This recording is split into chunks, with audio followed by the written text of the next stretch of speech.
ससुराल के बर्तन पार्ट 1। रामपुर नाम के शहर में नीलिमा अपने परिवार के साथ रहती थी। नीलिमा के बेटे की शादी की उम्र हो चुकी थी और वो अपने बेटे के लिए रिश्ते की तलाश में थी, पर कोई संजोग बैठ ही नहीं रहा था जिससे सौरव की शादी हो। ऐसे ही रोज़ की तरह नीलिमा पूजा करने मंदिर जाने निकलती है। मंदिर पहुंचकर नीलिमा भगवान के सामने हाथ जोड़कर खड़ी ही होती है कि तभी वहाँ एक औरत आकर कहती है, आज तो बड़ा शुभ दिन है। कहते हैं आज किसी भी मंदिर में आपकी मांगी हुई कोई भी पहली मन्नत पूरी हो जाती है। क्या सही में? हाँ भगवान, लगता है मेरे दिन बदलने का समय आ ही गया है। हे भगवान, तूने हमें सब कुछ दिया है। अब रही एक मन्नत की बात, तो बस एक बहू आ जाए 4 चक्की में बैठकर, अच्छे संस्कारों वाली, सुंदर, सुशील, जिसके आने से हमारे घर की तरक्की दिन दुगनी रात चौगुनी बढ़ती जाए। लड़की घर में अच्छा स्वास्थ्य और समृद्धि लेकर आए। बस भगवान इतना कर देना। वैसे तो मैं ज़्यादा नहीं मांगती हूँ, मांगने को तो मैं 2-4 मन्नतें भी मांग सकती थी, पर क्या है ना भगवान, मेरे मन में अलग ही शांति रहती है। पर आज मन्नत पूरी होती है ऐसा सुना तो एक मन्नत मांग ली है, वरना तो सब कुछ है ही मेरे पास। नीलिमा ये सब कह रही होती है कि तभी वहाँ पर एक औरत आती है और पंडित जी के पास जाकर कहती है, ये लीजिए भगवान जी, भगवान के आगे दिया जलाने के लिए घी, और भगवान से विनती कीजिए पंडित जी कि मेरी बेटी को एक अच्छा घर मिल जाए। परेशान हो गई हूँ, न जाने ये सबका रखवाला मेरी कब सुनेगा। आपकी ही सुन ली प्रभु ने ममता जी। अरे नीलिमा जी, यहाँ आइए, देखिए मंदिर में ही प्रभु ने आपकी समस्या का समाधान कर दिया। इनसे मिलिए, ये है ममता जी, अपनी बेटी के लिए अच्छा घर ढूंढ रही है और आपको सौरव के लिए अच्छी लड़की की तलाश है। अब प्यासा और कुआं मिल ही गए हैं तो आप लोग आपस में बात कर लीजिए। वैसे भी कल से अच्छे दिन शुरू हो गए हैं। मैं तो कहता हूँ एक अच्छी तारीख देखकर शादी का मुहूर्त ही निकाल दीजिए। और हाँ, पंडित जी के कपड़े और दक्षिणा देना मत भूलिएगा। आपने तो हमारा बहुत बड़ा काम कर दिया पंडित जी, और अभी तो आपको ही शादी के मंत्र भी पढ़ने हैं। दोनों बच्चों को आपका आशीर्वाद मिलना बड़ा ज़रूरी है।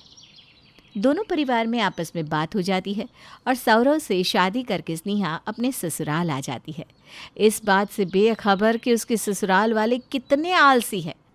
अच्छी बहू की तरह स्नेहा सभी के लिए खाना बनाने रसोई में जा ही रही होती है, तभी उसकी सास के साथ बैठी उसकी पड़ोसन सुषमा कहती है, तेरी भी बहू घर आ गई, तब तो मानना पड़ेगा, रिश्ते ढूंढना इतना भी मुश्किल नहीं है। क्यों आंटी जी, आप ऐसा क्यों कह रही हैं? पूरे मोहल्ले को पता है नीलिमा के घर के बारे में। अरे क्या पता है पूरे मोहल्ले को कि मैंने कितनी शानदार शादी की है अपने बेटे की। चल अब तू जा, हाँ तेरी बहू तेरा इंतजार कर रही होगी, चल चल चल चल। हाँ नीलिमा सुषमा को उसकी बात पूरी करनी ही नहीं देती और बीच में ही कहती है, अच्छा बहू जा जा तू खाना लगा। हाँ स्नेहा पूरे मन से सभी के लिए खाना बनाती है और सभी को परोसती है। प्रिया दीदी नहीं दिख रही मम्मी जी। बहू से खाना ना उसके कमरे में ही दिया, वो वहीं खाती है। स्नेहा वैसा ही करती है और बाकी सभी का खाना डाइनिंग टेबल पर लगा देती है। सभी खाना खाकर अपने अपने कमरे में चले जाते हैं। पूरे परिवार का कोई एक सदस्य भी अपनी प्लेट धोने में नहीं रखता। सब सीधे कमरे में चले गए। ऐसा कौन करता है? कम से कम अपने झूठे बर्तन तो धोने में रखने ही चाहिए। प्रिया दीदी तो कमरे से बाहर ही नहीं आई, अजीब ही है। स्नेहा सारे बर्तनों को इकट्ठा कर रसोई में धोने के लिए ले जाती है। प्रिया दीदी ने तो अपनी प्लेट धोने डाली ही नहीं, जाकर ले आती हूँ। स्नेहा प्रिया के कमरे में जाती है जहाँ वो अपना फ़ोन चला रही थी। स्नेहा इधर उधर प्लेट देखती है लेकिन उसे खाने की प्लेट कहीं नहीं दिखती। दीदी आपकी खाने की प्लेट कहाँ गई? यहाँ तो नहीं दिख रही। बेड के नीचे भाभी देख लीजिए। अपनी झूठी प्लेट को बेड के नीचे रख दिया। अच्छा कोई बात नहीं, मैं निकाल लेती हूँ। स्नेहा जैसे ही नीचे झुकती है वो देखती है कि प्रिया के बेड के नीचे एक नहीं बल्कि 5-5 खाने की झूठी प्लेट्स हैं। दीदी यहाँ इतनी सारी प्लेट्स कैसे हैं? तब उठकर प्लेट धोने में कौन डाले भाभी? ये सब आदतें ना हमारी नहीं है। फिर बर्तन धुलते कैसे? रसोई के सारे बर्तन तो बाहर ही रह जाते होंगे। हाँ, इसीलिए तो हम 5-5 सेट बर्तन के रखते हैं। एक ख़त्म एक निकाल लो, क्या है ना भाभी, मेड भी नहीं मिलती।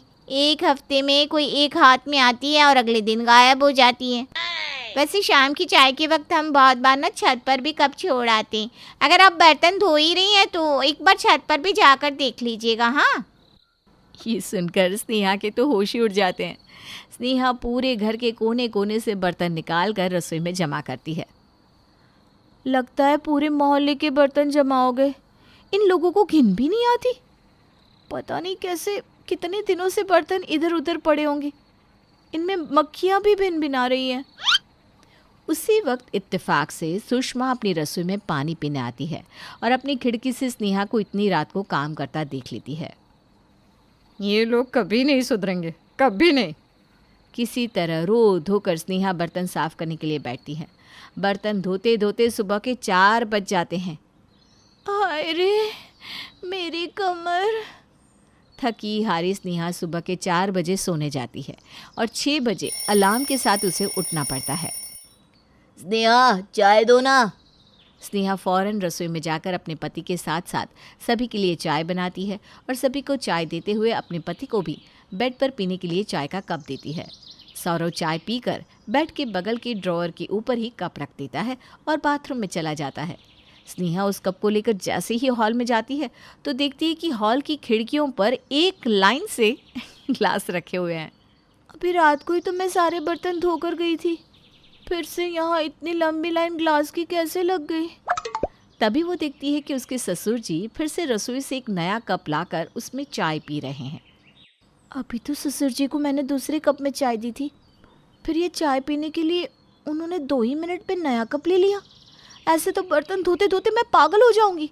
ऊपर से सारे बर्तनों को लाइन में ऐसे लगा दिया है मानो यहीं से एक ट्रेन निकलने वाली हो। सुबह का सारा काम निपटाकर जैसे ही स्नेहा नहाने जाती है तो वो देखती है कि बाथरूम के बाथटब के पास भी एक कप रखा हुआ है। ये तो हद ही हो गई। अगर मैं चुप रही तो ये लोग अपनी आदतों से बाज ही नहीं आएंगे। पर मैं करूँ तो क्या करूँ? कुछ कहा तो सब कहेंगे 2 दिन हुए नहीं बहू को आए और सास ससुर भारी लगने लग गए। याद आया, सुषमा आंटी, अब वही कुछ मदद कर सकती है मेरी। स्नेहा रसोई में बर्तन धोते हुए खिड़की से पड़ोसन सुषमा से कहती है, आंटी आप उस दिन क्या कहना चाह रही थी? बेटा वो क्या? और अब सुषमा जी स्नेहा को बताती है जो सुनते सुनते उसके तो होश ही उड़ जाते हैं। उसे पता चलता है कि उसके साथ बहुत बड़ा धोखा हुआ था। पर ऐसा क्या हुआ था? क्या बताया सुषमा ने आखिर स्नेहा को, और कैसे फिर से वो इस मसले का निवारण करती है? ये जानने के लिए मिलते हैं नेक्स्ट पार्ट में।